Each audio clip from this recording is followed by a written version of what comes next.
Aruna, the time don reach for me to start my tomato plantation.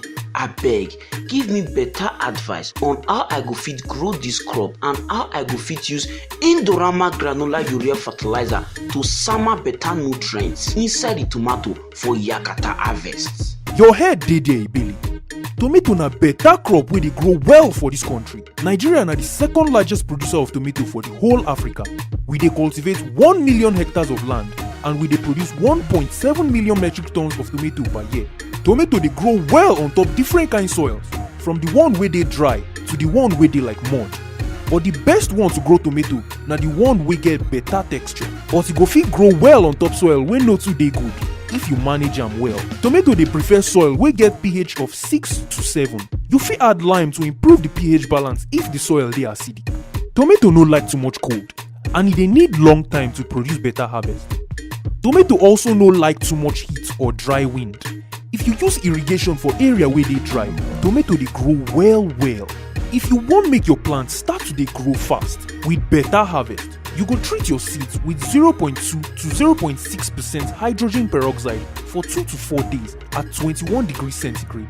If you use this method, your seeds fit comot up to 7 to 8 days early and your crop fit yield increase of 22.8%. You fit also treat the seeds with heat at 60 degrees centigrade for 6 hours to increase yield by 33.3%. Depending on the season and the area where you dey plant, you go need about 400 to 500 grams of seeds to cultivate 1 hectare.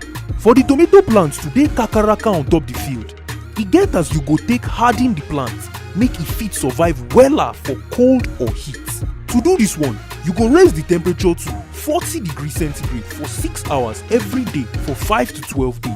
This one go make the tomato make e fit dey kakaraka even if water no dey. You fit also leave the plant without water for 2 to 3 days until the leaves don almost fall comot finish before you come water am. This one na make the plant become ajepako wey no fit die easily. After 4 to 5 weeks, the plant go don dey ready for transplanting. The best ones to transplant na the seedlings wey get 5mm diameter and up to 15cm height. You go transplant on top soil bed wey dem don raise comot from ground, wey dey 60 to 75cm wide with soil wey dem don break well. You go transplant late in the afternoon on top soil wey get good moisture. Tomato like fertilizer well o. E go need nitrogen, phosphorus and potassium. You go need 200 to 250 kilograms of nitrogen per hectare. That one na 9 to 11 bags of Indorama granular urea fertilizer, especially if rain dey fall well and you wan produce plenty tomatoes. You go apply quarter of the fertilizer when you dey plant. Then you go apply the remaining inside the next 6 to 8 weeks. You go come dey apply small fertilizer again for another 6 weeks or more. For strong roots and for the crop to grow well, you go need 40 to 60 kilograms of phosphorus per hectare. To get the best, sweet, round and red tomato, you go also need 100 kilograms of potassium per hectare. To control fungal diseases for tomato, you go treat the soil with formaldehyde 2 weeks before sowing. You fit also spray the seedlings with Phytolan or Captan. To control late blight, you go apply fungicide spray of Mancozeb at 0.2% 30 days after planting. To control fruit rot, you go spray Captan 50% WP at 2 grams per kilogram 2 to 3 times from 45 days after treatment every 10 days. As for the pests, you go spray Malathion and Carbaryl every 10 days immediately you see say e don start dey chop your tomato leaves. To control epilacna beetles, you go spray dichlorophos at 0.1%. To control jacids, you go fit use any contact insecticide like Malathion at 0.05%. For the weeds dem wey no dey gree make nutrients reach your plants, you go apply Thylium 6E for weeds wey dey like grass and Talc E25 for weeds wey get broad leaf. Lasso at 1 kilogram per hectare dey help to comot weeds well. E get one weed wey dem dey call Orobranchi ramosi wey dey disturb tomato well. To control this one, e dey better make you spray pendimethalin well with the soil at 2.44 grams before you go transplant.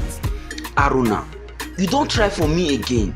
With this Indorama granular urea fertilizer, my tomatoes just dey grow yafu. But I no come sabi when I go fit harvest am. The time wey you go harvest dey depend on wetin you go wan use the tomato do and the distance wey e go need to travel to reach market. You fit harvest am when e never mature, or when e don mature but e still dey green, or when e don ripe well and e don turn red but e still dey strong, or when e don overripe and the fruit don soft. If you wan process the tomato, the best time to harvest am na when the fruit don ripe dey and e dey strong and red. Na that time the fruit go sweet well well.